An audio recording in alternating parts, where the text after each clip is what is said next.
સૌથી મોટી શરમજનક ઘટના પોલીસે જ ઉડાવ્યા કોરોનાના નિયમોના ધજાગરા। ગુજરાતની પોલીસે જૂનાગઢ પોલીસ ટ્રેનિંગ સેન્ટરમાં ઉડાડ્યા નિયમોના ધજાગરા। પોલીસના કાર્યક્રમમાં જ સોશિયલ ડિસ્ટન્સના નિયમોનો સત્યાનાશ। એલઆરડી જવાનોના દીક્ષાંત સમારોહના દ્રશ્યો મેં આપને બતાવી રહ્યા છે। જુઓ આ વિડીયો, કઈ રીતે પોલીસ ગરબા રમે, બીજાની પાસેથી દંડ વસૂલતી પોલીસ એ ભૂલી ગઈ કે પોતે પણ એ નિયમોનું પાલન કરવું જરૂરી બને અને બસ ભાન ભૂલીને રમવા બેઠી। ગરબે જૂનાગઢમાં પોલીસના કાર્યક્રમમાં સોશિયલ ડિસ્ટન્સના નિયમોનો સત્યાનાશ કરાયો અને એડીજીપી વિકાસ સહાયે આ બાબતની પુષ્ટિ પણ કરી। આ વિશે વધુ વાત કરવા, વધુ માહિતી આપવા આપણી સાથે જોડાઈ ચૂક્યા છે અમારા સંવાદદાતા કલ્પેશ રાવલ જોડાઈ ચૂક્યા છે। કલ્પેશ, જે રીતે બીજાની પાસેથી દંડ વસૂલતી પોલીસ અત્યારે નિયમોનો સત્યાનાશ કરતી જોવા મળી, ખરેખર શરમજનક વાત કહી શકાય। શું કહેશો આ બાબતને લઈને? શરમજનક પણ ખરી પૂનમ, અને ખૂબ જ ચિંતાજનક પણ ખરી, અને આ ચિંતાજનક ઘટનાને ખૂબ જ ગંભીર જણાવી છે। પોલીસ ટ્રેનિંગના જે એડીજીપી છે તેમણે પણ આ ઘટનાને ગંભીર જણાવી છે અને 4 દિવસની અંદર તપાસ પણ કરવામાં આવશે। પરંતુ સવાલ એ છે અહીંયા કે જે લોકો નિયમોનું પાલન કરવા માટે જેમને સત્તા આપવામાં આવી હોય, કે જે લોકો હવે ફરજ પર હાજર થશે અને નિયમોનું પાલન કરાવવાનું છે, એવા લોકો જ દીક્ષાંત સમારોહમાં આ પ્રકારે ગરબે ઘૂમે। શું એમને નથી ખબર કે સોશિયલ ડિસ્ટન્સનું પાલન કરવામાં આવી રહ્યું છે દેશભરમાં, રાજ્યમાં? શું એમને નથી ખબર કે માસ્ક પહેરવું ફરજિયાત છે?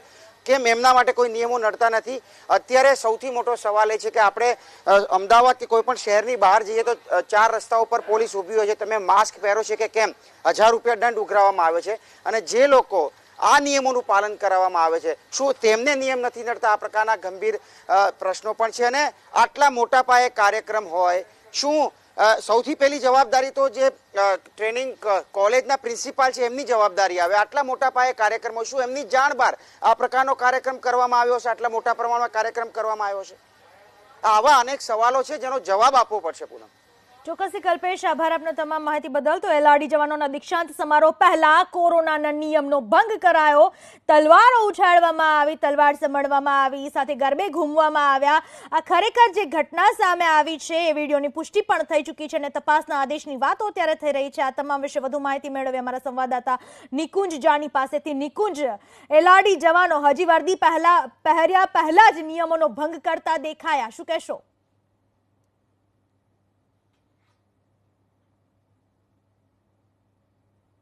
જી નિકુંજ,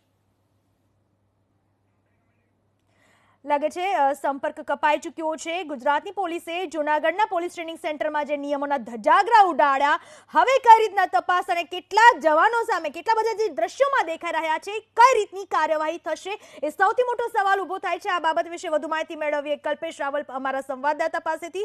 કલ્પેશ, આ લોકોની સામે કાર્યવાહી શું કરવામાં આવશે? બીજી વસ્તુ કે સામાન્ય લોકો પાસેથી જે રીતે દંડ વસૂલવામાં આવે છે, હવે શું અહીંયા યોગ્ય કાર્યવાહી થશે કે કેમ? આ સવાલ દરેક સામાન્ય જનતાના દિમાગમાં અત્યારે ઉઠી રહ્યો છે। કલ્પેશ,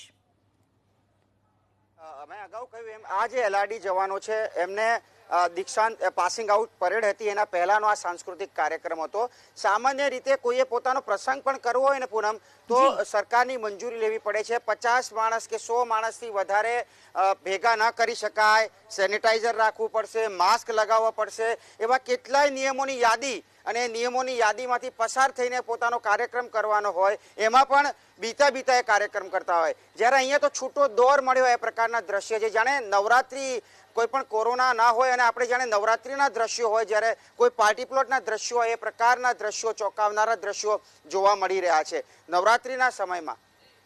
જી કલ્પેશ, આભાર। તો અત્યારે જે અમે આપને દ્રશ્યો બતાવી રહ્યા છીએ, ખરેખર સવાલ પણ ઉભા કરે અને સાથે સાથે હજુ જેમણે પોલીસની વર્દી પહેરી નથી, એ જ્યારે પોલીસની વર્દી પહેરશે ત્યારે નિયમોનું પાલન કરશે કે કેમ, એ અનેક પ્રકારના અત્યારે સવાલ ઉભા થઈ રહ્યા છે। જ્યારે આ વિડીયોની પુષ્ટિ થઈ ચૂકી છે ત્યારે ખાસ હવે કઈ રીતના તપાસ કરવામાં આવશે અને કઈ રીતે દંડ વસૂલવામાં આવશે, તેને લઈને પણ અનેક સવાલો। હાલ આ વિશે વધારે માહિતી આપશે અમારા સંવાદદાતા નિકુંજ જાની। નિકુંજ,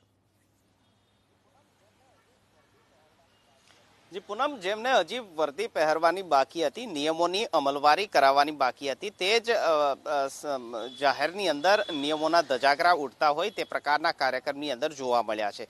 ખાસ કહી શકાય કે તપાસના આદેશ આપવામાં આવ્યા છે તાલીમ વિભાગના એડીજીપી વિકાસ સહાય દ્વારા સમગ્ર ઘટનાક્રમની તપાસ બાદ 4 દિવસની અંદર તપાસ અહેવાલ સોંપવા માટે ઉચ્ચ સ્તરીય ત્યાંના ટ્રેનિંગ સેન્ટરના જે અધિકારીઓ જે છે તેને કહેવામાં આવ્યું છે અને ખાસ કરી જે પ્રકારના વિડીયો સામે આવ્યા છે દીક્ષાંત સમારંભ હતો જે પ્રકારના તાલીમાર્થીઓ ટ્રેનિંગ લઈ રહ્યા હતા અલગ અલગ સેન્ટરોની અંદર આજે પણ કરાઈ ખાતેથી ખુદ ગૃહ રાજ્યમંત્રી પ્રદીપસિંહ જાડેજાએ દીક્ષાંત સમારંભની અંદર હાજરી આપી હતી તેવો જ કાર્યક્રમ જે છે તે જુનાગઢ ટ્રેનિંગ સેન્ટરની અંદર યોજાયો હતો આ કાર્યક્રમ પહેલા રાત્રિનો આ કાર્યક્રમ માનવામાં આવે છે સાંસ્કૃતિક કાર્યક્રમ હતો જેની અંદર ટ્રેનિંગ તાલીમાર્થી લોકરક્ષક દળના જે જવાનો જે છે તે ગરબે રમતા હોય ગરબે ઘૂમતા હોય તે પ્રકારના દ્રશ્યો સામે આવ્યા છે ન તો સોશિયલ ડિસ્ટન્સ ન તો માસ્ક ખાસ પોલીસ બેડાની અંદર આ પ્રકારના કાર્યક્રમો યોજાય તે સવાલો ઉભા કરે છે ખાસ કહી શકાય કે જેના પર નિયમોની અમલવારી કરવાની જવાબદારી જે છે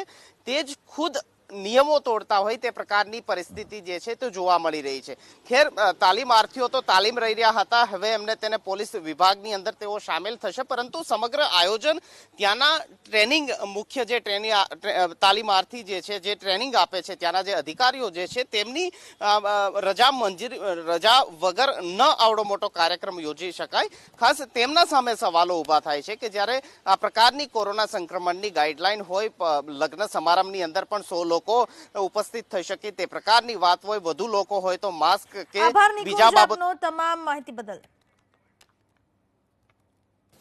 કે આજે સોશિયલ મીડિયાનો જમાનો છે દરેક લોકોના હાથમાં કેમેરાવાળા મોબાઈલ હોય છે અને આપણી એક મુવમેન્ટ સમાજ નિરીક્ષણ કરતું હોય છે અને પોલીસ ડિપાર્ટમેન્ટની ગતિવિધિઓ ઉપર સરકારની છબીનું આકલન થતું હોય છે અને આપણું ગુજરાત એ શાંતિ સલામતી અને સુરક્ષાને ભરેલું ગુજરાત છે એમાં તમારું કર્તૃત્વ એ સમાજ નિહાળતો હોય છે તેવા સંજોગોમાં તમને મળેલી અહીંયા શિક્ષા અને દીક્ષા એના આધાર ઉપર તમે ઉત્તમ પ્રકારની કામગીરી કરશો કે જેથી કરીને ગુજરાતના પોલીસ તંત્રને તમારા ઉપર ગૌરવ થાય તમારા પરિવારને તમારા ઉપર ગૌરવ થાય